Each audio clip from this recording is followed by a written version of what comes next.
Car TB क्या है और हमारे शरीर पर कैसे इम्पैक्ट डालती है? यह एक संक्रामक रोग है, यानी कि एक व्यक्ति से दूसरे व्यक्ति को लगता है। तो इसको जो लगने के कॉमन कारण होते हैं वो सांस संबंधित होते हैं। ये कीटाणु एक भयावह रूप ले लेता है एवं अंदर जिस अंग में भी ये जाके लग जाए वहाँ पे उस अंग को पूरी तरह नष्ट करने की ताकत है। टीबी हो जाती है तो वो डर जाते हैं कि लाइलाज है, तो क्या इसका इलाज अब संभव है? शॉर्ट कोर्स कीमोथेरेपी यानी कि एक ऐसी दवाई की पद्धति जो 6 महीने तक दी जाती है।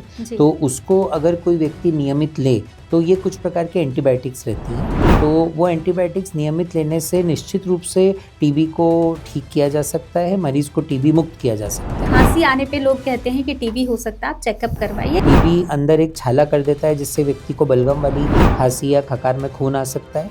कभी कभी छाती में पानी भर जाता है, उस वजह से उसे सीने में दर्द, सांस की तकलीफ और सूखी खांसी आती है। और कभी कभी हमें सिर्फ गठाने मिलती है। क्या टीबी ठीक होने के बाद फिर से किसी इंसान को हो सकती है? टीबी का जो कीटाणु होता है वो कई केसेस में जो लिम्फ नोड्स, जो छोटी छोटी ग्रंथियां होती है, उसमें अपना एक स्थान बना लेता है। और टीबी के 6 महीने का कोर्स पूरा होने के बावजूद कुछ केस, मतलब आप ये समझिए कि 100 में से 1 या 2 केसेस ऐसे रहते हैं जहाँ पे वो टीबी का कीटाणु लेटेंट हो जाता है, वहाँ पे अपना घर बना के बिल्कुल सो जाता है। नमस्कार, समय नाम में आपका स्वागत है। मैं हूं ज्योति तिवारी। तो आज हम एक ऐसे विषय पर बात करने वाले हैं जो लोगों के मन में बहुत ज़्यादा डर जिसको लेकर होता है। जब लोगों को, किसी भी व्यक्ति को टीबी हो जाती है तो लोग ऐसा सोचते हैं कि हमारा जीवन यहीं पर ख़त्म हो गया है। ये एक ऐसा संक्रमण है जो आपके शरीर को अंदर ही अंदर खाता है, लेकिन इससे डरने की ज़रूरत नहीं है। इसके लिए आज हमारे साथ मौजूद हैं टीबी रोग विशेषज्ञ डॉक्टर रवि दोषी जी, जिनसे हम बात करेंगे और जानेंगे कि आखिरकार इससे बचने के लिए क्या क्या उपाय किए जा सकते हैं, क्या क्या तकनीकी आई है और सरकार इसके लिए क्या कुछ कर रही है। सर, बहुत बहुत स्वागत है आपका। नमस्कार ज्योति जी, एंड थैंक यू। आज आपने आपके चैनल पर इतने इम्पोर्टेंट विषय पर चर्चा के लिए मुझे बुलाया है। सर, सबसे पहले तो मैं आपसे यही जानना चाहूँगी कि आखिरकार टीबी क्या है और हमारे शरीर पर कैसे इम्पैक्ट डालती है? टीबी, जिसका फुल फॉर्म होता है ट्यूबरक्लोसिस, या जिसे हिंदी में क्षय रोग कहा जाता है, यह एक संक्रामक रोग है, यानी कि एक व्यक्ति से दूसरे व्यक्ति को लगता है। तो इसको जो लगने के कॉमन कारण होते हैं वो सांस संबंधित होते हैं, यानी अगर सामने वाला कोई खांसता है तो उसका कीटाणु संक्रमित करके हमारे सांस के द्वारा हमारे लंग्स में जाता है और वहाँ से फिर या तो लंग्स में या पूरी बॉडी में अपने तकलीफ मरीज को देता है। ये कीटाणु एक भयावह रूप ले लेता है एवं अंदर जिस अंग में भी ये जाके लग जाए वहाँ पे उस अंग को पूरी तरह नष्ट करने की ताकत रखता है। वहीं पर जब वो शुरुआती दौर में होता है तब वो खांसी, बुखार जैसे कुछ लक्षण देता है, जिन्हें हम समय रहते अगर पहचान लें और हम उसका एक प्रॉपर निदान करवा लें तो हम इससे पूरी तरह से ठीक हो सकते हैं। इसके लक्षण को कैसे पहचाना जा सकता है? सबसे मुख्य लक्षण जो टीबी के केसेस में या क्षय रोग के केसेस में हमें देखने को मिलते हैं वो है खांसी। ये खांसी अक्सर 2 हफ्ते से अधिक चलती है, काफ़ी तीव्र खांसी होती है और खांसी के साथ में हमें बुखार मिलता है। अक्सर ये एक हल्का बुखार होता है जो शाम के वक्त अधिक रहता है। और इसके अलावा भूख कम लगना, वज़न कम होना, हमें कई बार कुछ मरीज़ मिलते हैं जिनको शरीर पे अलग अलग जगह गठाने हो जाती हैं, या फिर कई लोग होते हैं जिन्हें सीने में दर्द होता है। तो ऐसी परिस्थिति में अक्सर हम देखते हैं कि इन केसेस का निदान किया जाए तो टीबी की संभावना अधिक रहती है। अभी कुछ लोग ऐसे भी होते हैं जो टीबी हो जाती है तो वो डर जाते हैं कि लाइलाज है, तो क्या इसका इलाज अब संभव है? निश्चित रूप से शॉर्ट कोर्स कीमोथेरेपी यानी कि एक ऐसी दवाई की पद्धति जो 6 महीने तक दी जाती है। तो उसको अगर कोई व्यक्ति नियमित ले तो ये कुछ प्रकार के एंटीबायोटिक्स रहती हैं। तो वो एंटीबायोटिक्स नियमित लेने से निश्चित रूप से टीबी को ठीक किया जा सकता है, मरीज को टीबी मुक्त किया जा सकता है।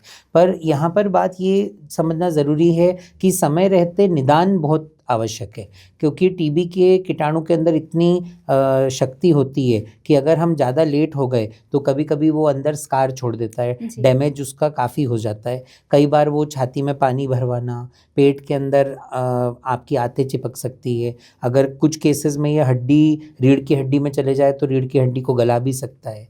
तो कई ऐसी इस टीबी संबंधित समस्याएं होती हैं जो अगर हमें जल्दी पकड़ में आ जाए तो वो पूर्णतः ठीक हो जाती है, पर अगर ये डायग्नोसिस डिले हो गया तो हमें समस्या लंबी हो सकती है। अगर हम टीबी की बात कर रहे हैं तो कई बार ऐसा होता है कि खांसी आने पे लोग कहते हैं कि टीबी हो सकता है, आप चेकअप करवाइए, लेकिन कौन कौन से अंग को ज़्यादा प्रभावित कर सकता है, इसके बारे में भी आप बताइए। बहुत ही ज़रूरी जानकारी है ये, और हमें ये समझना पड़ेगा सबसे पहले कि टीबी सबसे ज़्यादा लंग्स में पाया जाता है, फेफड़ों में पाया जाता है, जहाँ 2 या 3 तरीके से इसका प्रेजेंटेशन होता है। टीबी अंदर एक छाला कर देता है जिससे व्यक्ति को बलगम वाली खांसी या खकार में खून आ सकता है।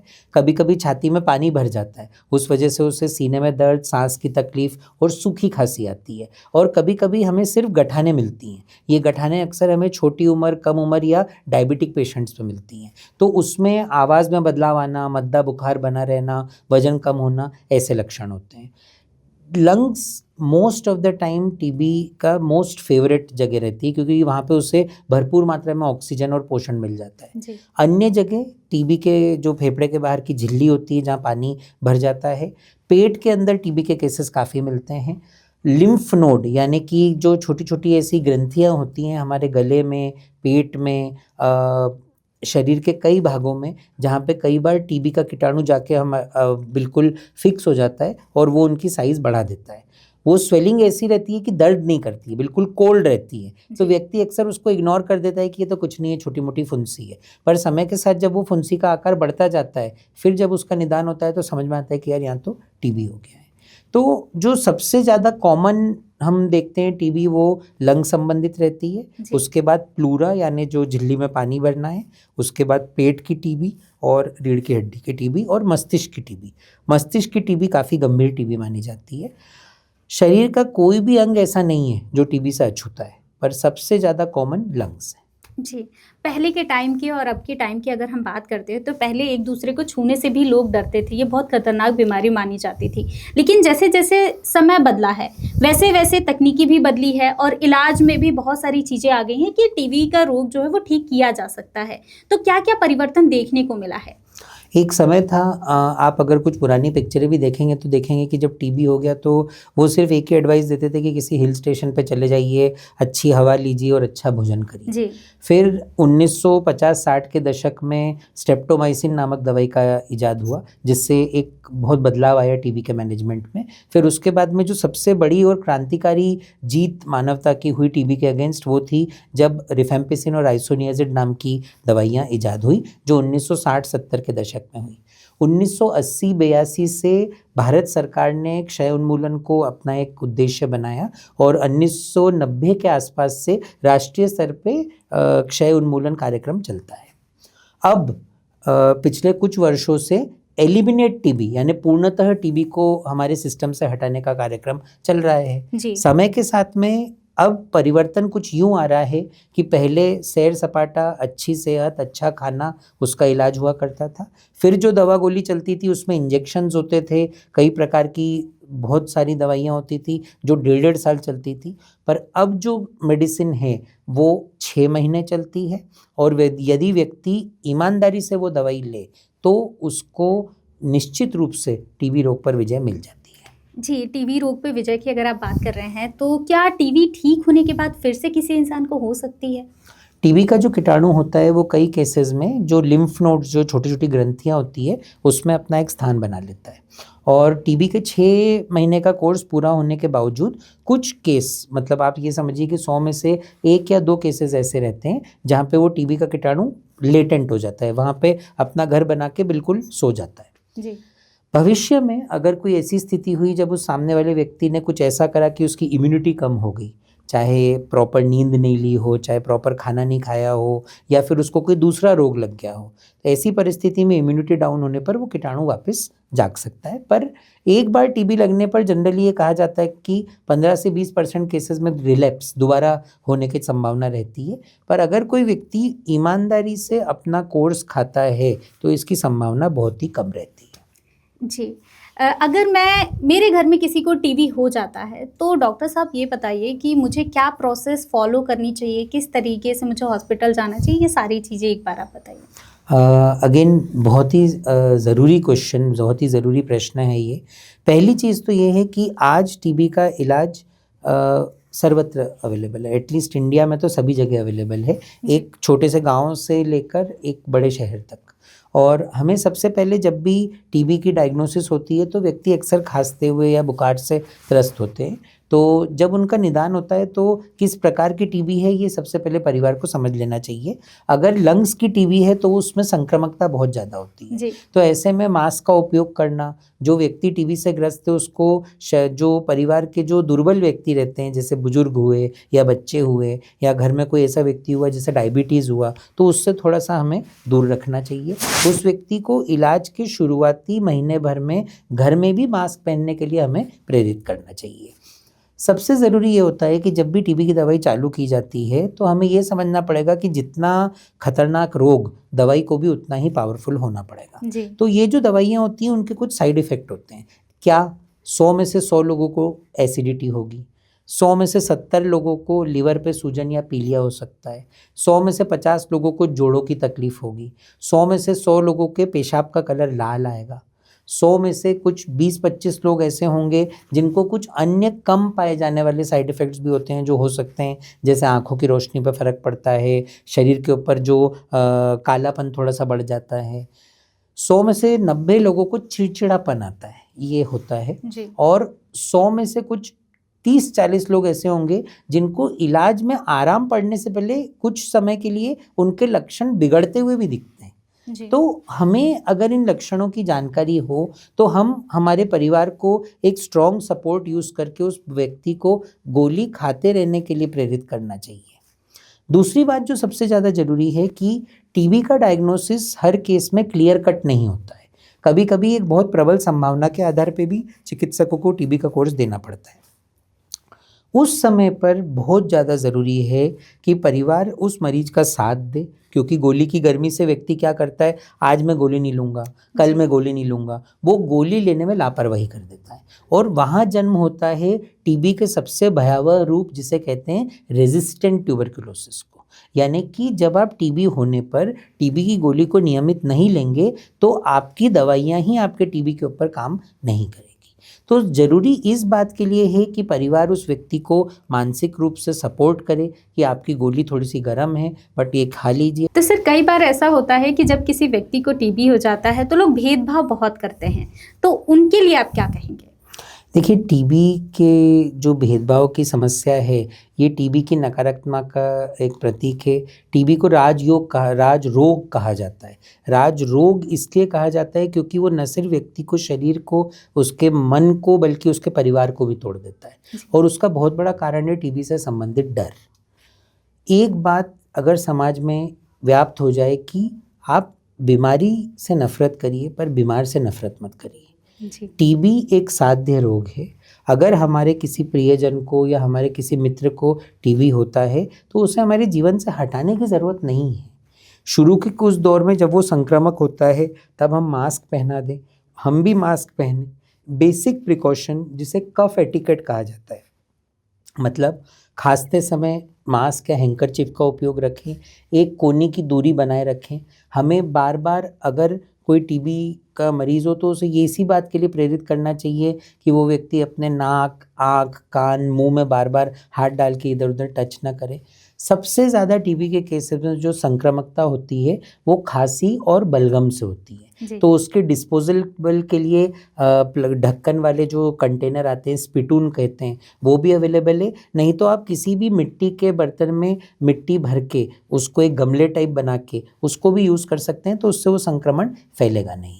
अगर कोई व्यक्ति इलाज चालू करता है 1 तारीख को तो करीब 20-25 तारीख तक उसके कफ में, खांसी में कीटाणुओं की संख्या इतनी कम हो जाती है कि टीबी के फैलने का खतरा नहीं के बराबर हो जाता है।